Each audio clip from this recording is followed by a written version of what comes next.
Morning friends, happy Sri Rama Navami.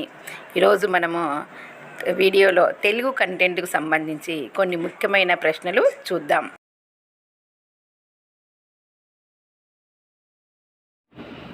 ఈరోజు తెలుగు ఎస్ఐకు సంబంధించి కొన్ని ముఖ్యమైనటువంటి బిట్స్. ఫస్ట్ వన్, సాహిత్యం అనగా ఆప్షన్స్ వచ్చేసి హితమును శాసించున్నది, ప్రయోజనంతో కూడింది, హితముతో కూడింది సాహిత్య రచనలు. మరి దీంట్లో మనకు ఆన్సర్ వచ్చేసి హితముతో కూడింది. ఒక్కొక్క కాలంలో ఒక రకమైన సాహిత్యానికి మార్గదర్శకత్వం వహించే వారిని ఏమంటారు? మరి మనకు ఆప్షన్స్ యుగ పురుషుడు, యుగకర్తలు, యుగరాజులు, కవితా నాయకులు అని ఉంది. మరి మనకు ఆన్సర్ వచ్చేసి యుగ పురుషుడు. నెక్స్ట్, ప్రాగ్నన్నయ యుగ కాలం. మరి క్రీస్తు శకం 1000 నుండి 1100, క్రీస్తు శకం 100 నుండి 900, క్రీస్తు శకం 1100 నుండి 1200, క్రీస్తు శకం 1100 నుండి 1500. మరి 4 ఆప్షన్స్ మనకు చూసుకున్నట్టయితే మనకు ఆన్సర్ వచ్చేసి క్రీస్తు శకం 100 నుండి 900. నెక్స్ట్, రాజవంశాలను ఆధారంగా చేసుకొని యుగ విభజన చేసిన కవి ఎవరు? మరి ఆప్షన్స్ వచ్చేసి మనకు పింగళి లక్ష్మీకాంతం, వీరేశలింగం పంతులు, రుద్ర, అదేవిధంగా చాగంటి శేషయ్య. మరి వీళ్ళ నలుగురిని కూడా చూసుకున్నట్టయితే రాజవంశాన్ని ఆధారంగా చేసుకొని యుగ విభజన చేసిన కవి వచ్చేసి మనకు పింగళి లక్ష్మీకాంతం. మరి పింగళి లక్ష్మీకాంతం తెలుగు సాహిత్యాన్ని ఎన్ని యుగాలుగా విభజించారు? మరి పింగళి లక్ష్మీకాంతం తెలుగు సాహిత్యాన్ని వచ్చేసి మనకు 10 యుగాలుగా విభజించడం జరిగినది. ఏ భాషా సాహిత్యమైనా మొదట క్రింది విధమైన సాహిత్యంతో ప్రారంభమవుతుంది. మరి ఏ భాష సాహిత్యమైనా కూడా దేశీయ సాహిత్యంతోనా, లేకపోతే గేయాలు పాటలతోనా, లేకపోతే లిఖిత సాహిత్యమా, లేకపోతే వ్యాగ్రూప సాహిత్యమా? మరి 4 ఆప్షన్స్ని మనం అబ్జర్వ్ చేసుకున్నట్లయితే ఏ భాష సాహిత్యమైనా మొదట వ్యాగ్రూప సాహిత్యంతోనే ప్రారంభం కావడం జరుగుతుంది. నెక్స్ట్, గాథ సప్తశతిని రచించిన కవి ఎవరు? మరి మనకి ఇక్కడ ఆప్షన్స్ వచ్చేసి తిక్కన, అదేవిధంగా నారాయణ భట్టు, పావులూరి మల్లన్న, అదేవిధంగా హాలుడు. మరి 4టిని కూడా మనం చూసుకున్నట్లయితే మనకు ఆన్సర్ వచ్చేసి హాలుడు. నెక్స్ట్, చంపు రచన అనగానేమి? అంటే ఆప్షన్స్ వచ్చేసి ఏమున్నాయి? కేవలం పద్యాలతో కూడినటువంటి రచన అని, లేదు అంటే పద్యాలు గద్యాలతో కూడిన రచన అని, లేకపోతే గద్య రచన అని, అదేవిధంగా నిర్వచనం అని మనకు 4 ఆప్షన్స్ ఇవ్వడం జరిగింది. మరి ఆన్సర్ వచ్చేసి చంపు రచన అంటే పద్యము ప్లస్ గద్యాలు రెండింటితో కూడినటువంటి రచనని ఏమంటారు అంటే చంపు రచన అని అనడం జరుగుతుంది. మనకి ఇక్కడ గాథ సప్తశతిని రచించిన కవి, మరి ఈ బిట్టు మనకు చాలాసార్లు డిఎస్సిలో రావడం జరుగుతూ ఉందన్నమాట. కాబట్టి ప్రతి ఒక్కరు కూడా దీన్ని గుర్తుపెట్టుకోవడానికి ప్రయత్నించండి. నెక్స్ట్, పంచమ వేదంగా ప్రసిద్ధి పొందిన గ్రంథం ఏది? మరి మనకు ఆప్షన్స్ భాగవతము, రామాయణము, మహాభారతము, అదేవిధంగా మనుచైత్ర. మరి మనకు ఆన్సర్ ఏమి? మహాభారతము. ఆంధ్ర శబ్ద చింతామణి అను వ్యాకరణ గ్రంథాన్ని వ్రాసింది ఎవరు? మరి ఇక్కడ మనకు ఆప్షన్స్ చూస్తే చిన్నయ్య సూరి, అదేవిధంగా పాణిని, నన్నయ్య, అదేవిధంగా వ్యాసుడు. మరి ఆన్సర్ వచ్చేసి ఏమి అంటే నన్నయ్య. మరి ఆంధ్ర శబ్ద చింతామణి అనేటువంటి వ్యాకరణాన్ని రాసింది ఎవరు అంటే నన్నయ్య. మరి సంస్కృత భారతానికి ఉన్నటువంటి మరొక పేరు ఏమి? మరి సంస్కృత భారతానికి ఉన్నటువంటి మరొక పేరేమి? వేద భారతము అని, జయకావ్యము అని, వ్యాస భారతము అని, అదేవిధంగా పంచమ వేదం. మరి మనకు ఆన్సర్ వచ్చేసి జయ కావ్యం. నెక్స్ట్, అక్షర రమ్యత ఎవరి కవితా గుణము?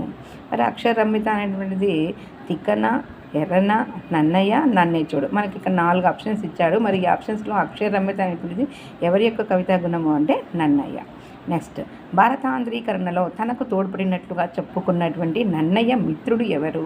మరి నన్నయ్య భారతాన్ని రచించే టైంలోన అతనికి హెల్ప్ చేసినటువంటి వ్యక్తి ఎవరు అంటే ప్లస్ అతను మిత్రుడు కూడా ఉంటాడు, స్నేహితుడు కూడా. మరి ఎవరు అతను? మల్లన్న. ఆప్షన్స్ చూస్తే మల్లన్న, నారాయణ భట్టు, రాజనరేంద్రుడు, అదేవిధంగా నారాయణాచార్యులు. మరి మనకు ఆన్సర్ వచ్చేసి నారాయణ భట్టు. నెక్స్ట్, భారతంలో రచించిన పర్వాలు ఎన్ని? భారతంలో నన్నయ్య రచించిన పర్వాలు. మరి భారతంలో నన్నయ్య రచించిన పర్వాలు చూసుకున్నట్లయితే మరి 15 పర్వాలు రచించాడా, లేకపోతే 1, ఇది 2.5 పర్వాలా, లేకపోతే 18? మరి ఇక్కడ నన్నయ్య వచ్చేసి మనకు 2.5 పర్వాలను రచించడం జరిగింది. నెక్స్ట్, నన్నయ్యకు ఆదికవి అనే బిరుదు ఎలా వచ్చింది? మరి ఎలా వచ్చిందంట? ఆప్షన్స్ వచ్చేసి మనకు 4 ఇచ్చాడు. ఒకటి వచ్చేసి తెలుగులో గ్రంథ రచనకు ఆద్యుడు అని, మొదట కవిత్వాన్ని రాశాడు అని, అదేవిధంగా మొదటి కవి కావున, అదేవిధంగా తెలుగుకు ఆది గురువు కావున. మరి యాక్చువల్గా చూస్తే అతనికి ఆది కవి అని ఎందుకు రావడం జరిగింది అంటే, తెలుగులోన గ్రంథ రచనకు ఆద్యుడు కాబట్టే నన్నయ్యను ఏమని పిలుస్తున్నారంటే ఆది కవి అని పిలవడం జరుగుతూ ఉంది. నెక్స్ట్, వచయింతు వేములవాడ భీమన భంగి నుద్దండ నొక్కొక్క మాటు. ఈ మాటలు చెప్పింది ఎవరు? వచయింతు వేములవాడ భీమన భంగి నుద్దండ రీతి నొక్కొక్క మాటు. మరి ఈ మాటలు ఎవరు చెప్పారు? ఇక్కడ మనకు 4 ఆప్షన్స్ ఉన్నాయి. ఒకటి వచ్చేసి భీమన కవి, సోమనాథుడు, అదేవిధంగా శ్రీనాథుడు మరియు తిక్కన్న. మరి ఎవరు చెప్పడం జరిగింది? ఆన్సర్ ఏమి? శ్రీనాథుడు. ఇతను చెప్పడం జరిగిందంట. వచయింతు వేములవాడ భీమన భంగి నుద్దండ రీతి నొక్కొక్క మాటు అని ఈ మాటలు చెప్పినటువంటి కవి ఎవరు అంటే మనకు శ్రీనాథుడు. నెక్స్ట్, అక్షర రమ్యత అనగా ఏమి? మరి అక్షర రమ్యత అంటే ఏమి? ఆప్షన్స్ మనకు అక్షరాలను పొంది కానీ, అక్షర కూర్పు వల్ల కలిగే శ్రవణానందము అని, పదాల కూర్పు అని, అదేవిధంగా రసరమ్యత. మరి అక్షరరమ్యత అంటే అర్థమేమి? అక్షర కూర్పు వల్ల కలిగేటువంటి శ్రవణానందంని ఏమంటారు అంటే అక్షర రమ్యత. నెక్స్ట్, నన్నయ్య శైలీ విధానము. మరి ఇక్కడ మనకు ఉన్నటువంటి ఆప్షన్స్లో ఆఖ్యానక శైలి, కథాకథన శైలి, మరి వర్ణనాత్మక శైలి, అదేవిధంగా కథా సమ్మిళిత శైలి. మరి నన్నయ్య శైలీ విధానం ఇది ఆఖ్యానక శైలి. ఆంధ్ర మహాభారతాన్ని నన్నయ్య ఈ క్రింది ప్రార్థనతో ప్రారంభించాడు. మరి అతను మహాభారతాన్ని రాసేటప్పుడు ఏ ప్రార్థన చేసి అతను మొదలుపెట్టాడు? ఒకటి వచ్చేసి అంకము చేరి, లేకపోతే శ్రీయన గౌరీనా భరవు, అదేవిధంగా శ్రీవాణి గిరిజాక్షరాయ మహిమన్ వాగన్ శాసనుండు. మరి ఈ 4 ఆప్షన్స్ మనకు చూసుకున్నట్టయితే మరి ఆన్సర్ వచ్చేసి శ్రీవాణి గిరిజాక్షిరాయ. అంటే ఆంధ్ర మహాభారతాన్ని నన్నయ్య మరి శ్రీవాణి గిరిజాక్షిరాయ అనేటువంటి ప్రార్థనతోన ప్రారంభించడం జరిగింది. మరి కవి వృషభులు మహాభారతాన్ని ఏమన్నారు? మరి కవి వృషభులు ఏమన్నారు? మహాభారతాన్ని ధర్మశాస్త్రము అని, నీతి శాస్త్రము అని, ఆధ్యాత్మిక గ్రంథమని, మహాకావ్యమని. మరి 4 ఆప్షన్స్ చూసుకున్నట్టయితే కవి వృషభులు మహాభారతాన్ని మహాకావ్యమని చెప్పడం జరిగింది.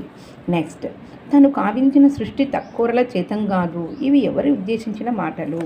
మరి తాను గావించిన సృష్టి తక్కువల చేత కాదు. ఇవి ఎవరు? ఆప్షన్స్ ఏమిచ్చాడు? శ్రీనాథుడు, ఎర్రన, తిక్కనను, అదేవిధంగా పోతనను. మరి ఇవి ఎవరిని ఉద్దేశించినటువంటి మాటలు అంటే ఆన్సర్ వచ్చేసి మనకు తిక్కన. శివకవులు ఏ శతాబ్దంలోని వారు? మరి ఆప్షన్స్ వచ్చి 11వ శతాబ్దం, 12వ శతాబ్దం, 13వ శతాబ్దం, 15వ శతాబ్దం. మనకు ఆన్సర్ వచ్చేసి 12వ శతాబ్దం. నెక్స్ట్, క్రింది వారిలో శివ కవిత్రయంగా పేరుగాంచిన వారు ఎవరు? శివ కవిత్రయం. కవిత్రయం అంటే ముగ్గురు. మరి నన్నయ్య, తిక్కన, ఎర్రన్న ఏ విధంగా అయితే మనకు అక్కడ ఉన్నారో అదేవిధంగా తెలుగులో ఇక్కడ శివ కవిత్రయంగా పేరుగాంచినటువంటి వారు ఎవరు అని అడుగుతున్నారు. ఎవరెవరు? ఆప్షన్ ఏ చూసుకున్నట్లయితే నన్నేచోడు, మల్లికార్జునుడు, అదేవిధంగా పాల్కూరికి సోమన. అదే నెక్స్ట్ వచ్చేసి యథావాక్కుల అన్నమయ్య, మల్లికార్జునుడు, పాల్కూరికి సోమన్న. నెక్స్ట్ వచ్చేసి నన్నేచోడు, నాచన సోముడు, పాల్కూరికి సోమన్న. నెక్స్ట్ నన్నేచోడు, మల్లికార్జునుడు, శ్రీగిరి పండితుడు. మరి మనకు ఆప్షన్స్లో శివ కవిత్రమని ఎవరినవని పిలుస్తారు అంటే ఆన్సర్ వచ్చేసి అంటే నన్నేచోడుని, మల్లికార్జున్ని, పాల్కూరికి సోమన. వీళ్ళ ముగ్గురిని కూడా కలిపి ఎవరిని పిలుస్తారు అంటే శివ కవిత్రయము అని పిలవడం జరుగుతుంది. నెక్స్ట్, ప్రథమాంధ్ర దేశీ పురాణంగా ఏ గ్రంథాన్ని పిలుస్తారు? మరి ప్రథమాంధ్ర దేశీ పురాణంగా ఏ గ్రంథాన్ని? చెల్లమల్లు సీసాలు, బసవ పురాణం, మార్కండేయ పురాణం, పణితారాధ్య చరిత్ర. మరి ప్రథమాంధ్ర దేశీ పురాణం ఏది అంటే బసవ పురాణం. మరి ఈ బిట్టు కూడా మనకు చాలాసార్లు ఎగ్జామ్కి రావడం జరుగుతూ ఉంది, కాంపిటేటివ్ ఎగ్జామ్స్కి. కాబట్టి దీన్ని కూడా బాగా గుర్తుపెట్టుకోవడానికి ప్రయత్నించండి. నెక్స్ట్, నన్నేచోడిని కవితా మార్గం ఏది? మరి నన్నేచోడిని కవితా మార్గం ఏది? దేశీయని, మార్గాని, ప్రబంధ కవిత అని, వస్తు కవిత అని. మరి యాక్చువల్గా చూసుకుంటే వీటన్నిటిలో కూడా ఆన్సర్ ఏది అంటే వస్తు కవిత. ఏది? వస్తు కవిత. నెక్స్ట్, తిక్కన్న కవితా గుణాల్లో ముఖ్యమైనది ఏది? మరి ఆప్షన్స్ వచ్చేసి అలంకారిక రచన, వర్ణనాత్మక రచన, వ్యంగ్య వైభవం, రసపోషణ. మరి ఆన్సర్ ఏమి? వ్యంగ్య వైభవం. నెక్స్ట్, నానేర్చి భంగి చెప్పి వర్ణీయుడ నయ్యద భక్త కోటికిన్ ఇవి ఎవరు చెప్పినటువంటి మాటలు? మరి పోతన, తిక్కన, ఎర్రన, అదేవిధంగా నాచన, సోమన. మరి ఎవరు చెప్పారు ఈ మాటల్ని? తిక్కన చెప్పడం జరిగింది. తిక్కన్న కవిత్వ శిల్పంపు తోట అని అన్నది ఎవరు? తిక్కన్న కవిత్వం శిల్పంపు తోట అని అన్నవారు ఎవరు? మరి ఆప్షన్స్ వచ్చేసి శ్రీశ్రీ, విశ్వనాథ, దేవులపల్లి, సినారె. మరి ఎవరు చెప్పడం జరిగింది తిక్కన్న కవిత్వం శిల్పంపు తోట అని? విశ్వనాథ సత్యనారాయణ చెప్పడం జరిగింది. తిక్కన్న తాను అంధ్రీకరించిన మహాభారత భాగాన్ని ఎవరికి అంకితం ఇచ్చాడు? మరి తిక్కన తాను రాసినటువంటి మహాభారతాన్ని ఎవరికి ఇవ్వడం జరిగింది? హరికి ఇచ్చాడా, లేకపోతే హరుణకి ఇచ్చాడా, లేకపోతే హరిహర నాథునికి ఇచ్చాడా, లేకపోతే మనుమ సిద్ధికి? మరి దీంట్లో కరెక్ట్ ఆన్సర్ ఏది అంటే హరిహర నాథుడు. తిక్కన సోమయాజి అన్న బిరుదు ఎట్లా వచ్చింది?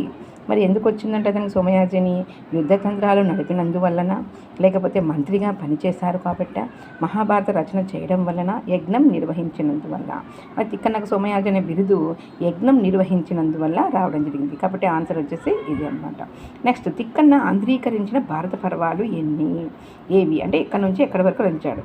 మరి ఆది పర్వం నుండి స్వర్గారోహణ పర్వం వరకు, లేకపోతే సభాపర్వం నుండి చివరి వరకు, విరాట పర్వం నుండి స్వర్గారోహణ పర్వం వరకు, ఉద్యోగ పర్వం నుండి స్వర్గారోహణ. మరి 4 చూసుకున్నట్టయితే మనకు ఆన్సర్ వచ్చేసి ఈ అంటే విరాట పర్వం నుండి స్వర్గారోహణ పర్వం వరకు మరి తిక్కన్న ఆంధ్రీకరించినటువంటి భారత పర్వాలు. నెక్స్ట్, కేయూర బాహు చరిత్ర ఎవరు రచించడం జరిగింది? మరి ఆన్సర్ వచ్చేసి ఇక్కడ ఆప్షన్స్ వచ్చేసి కేతన, మంచన, మారణ, అదేవిధంగా బద్దెన. మారణ. మరి ఆన్సర్ వచ్చేసి ఇది మంచన. నెక్స్ట్, తెలుగులో తొలి తెలుగు కథాకావ్యము ఏది? మరి రామాయణమా, కేయూర బహుచరిత్రన, దశకుమార చరిత్రన, కవి జనాశ్రయమా? మరి ఆన్సర్ వచ్చేసి దశకుమార చరిత్ర. నెక్స్ట్, అమలోదాత్త మనీష నేను భయప్రౌఢి పాటించు శిల్పమున బారగుడనని చెప్పుకున్నదెవరు? మరి ఆన్సర్ వచ్చేసి మనకు శ్రీనాథుడు, మంచన, మారణ, అదేవిధంగా తిక్కన. మరి ఆన్సర్ వచ్చేసి ఏమి అంటే తిక్కన. ఇవి మనకు తెలుగులోన కొన్ని ముఖ్యమైనటువంటి బిట్స్. మరి ఈ బిట్స్ అన్నీ కూడా మనకు ఎక్కువగా డిఎస్సిలో కానీ లేకపోతే ఇతర కాంపిటేటివ్ ఎగ్జామ్స్లో కానీ ఇస్తూ ఉంటాడు ఫ్రెండ్స్. మరి ఇవన్నీ కూడా మీరు డిఎస్సికి ఉపయోగపడతాయని కోరుకుంటున్నాను. అదేవిధంగా మా ఛానల్ని సబ్స్క్రైబ్ చేసుకోవడం మాత్రం మర్చిపోవద్దండి. బాయ్.